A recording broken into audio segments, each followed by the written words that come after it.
I want to tell you something that nobody told me when I was younger, that most of the pain you're carrying right now, the confusion, the frustration, the feeling that you're somehow behind in life, almost all of it comes from believing things that simply aren't true, things you music absorbed without even realizing it, things that felt like wisdom but were actually traps.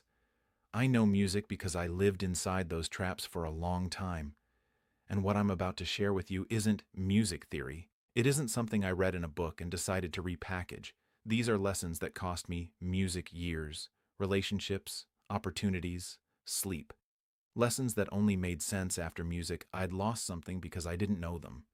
So if you're willing to sit with this for a few minutes, I promise you something in here is going to land. Music something is going to feel uncomfortably familiar, and that's exactly the point. Lesson 1. The first lesson is this: music. Most of your suffering is optional, not all of it. Life will hand you real pain, music loss, failure, betrayal. That part isn't negotiable. But there's another kind of suffering that we manufacture entirely in our own heads. We replay conversations. We rehearse worst-case scenarios. We grieve futures that haven't music happened yet. The Stoics had a word for this. They called it the obstacle of the mind. Marcus Aurelius wrote that we suffer more in imagination than in music reality. And after 10 years of watching my own mind work against me, I can music tell you he was right. The moment I started asking myself, is this real or am I just thinking it into existence? Everything started to shift. Lesson 2. The second lesson music took me an embarrassingly long time to accept. You cannot control other people and trying to will hollow you out. Music.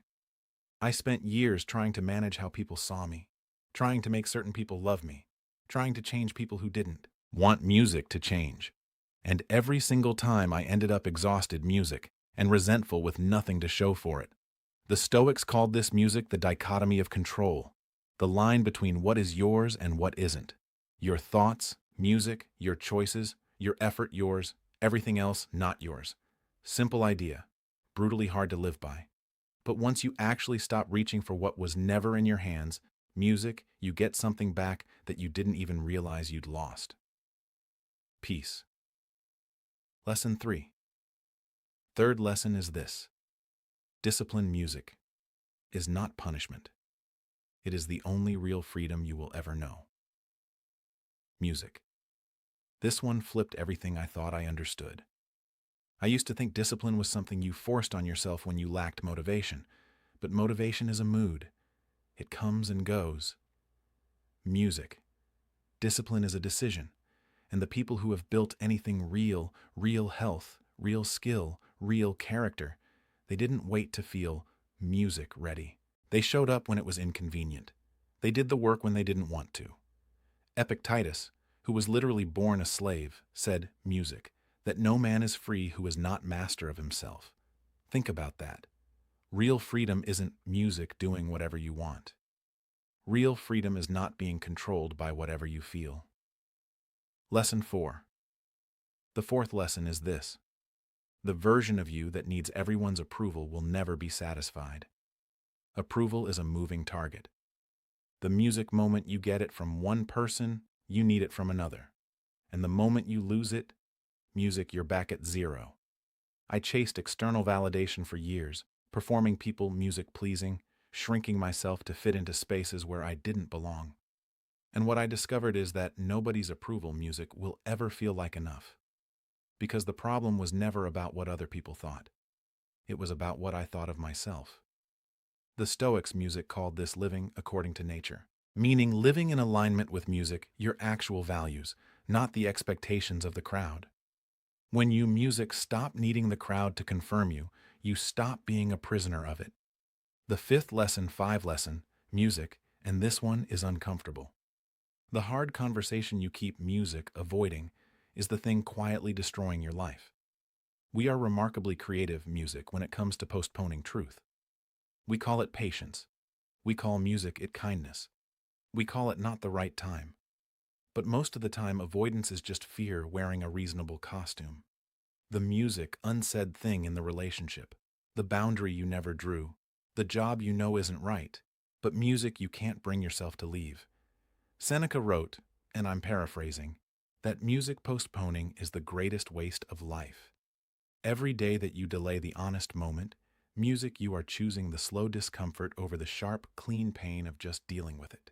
And the sharp pain is almost always shorter. The sixth lesson is this. Music, lesson 6. Failure is not the opposite of success. It is the raw material of it. Music. I used to treat failure like evidence, proof that I wasn't enough, proof that I'd made wrong choices, proof that other people's doubts, music about me, were justified. That relationship with failure kept me small. Music. It made me cautious in all the wrong ways and reckless in all the wrong places. What changed it? Music was studying people who had actually built something and realizing that not one of them had a clean story.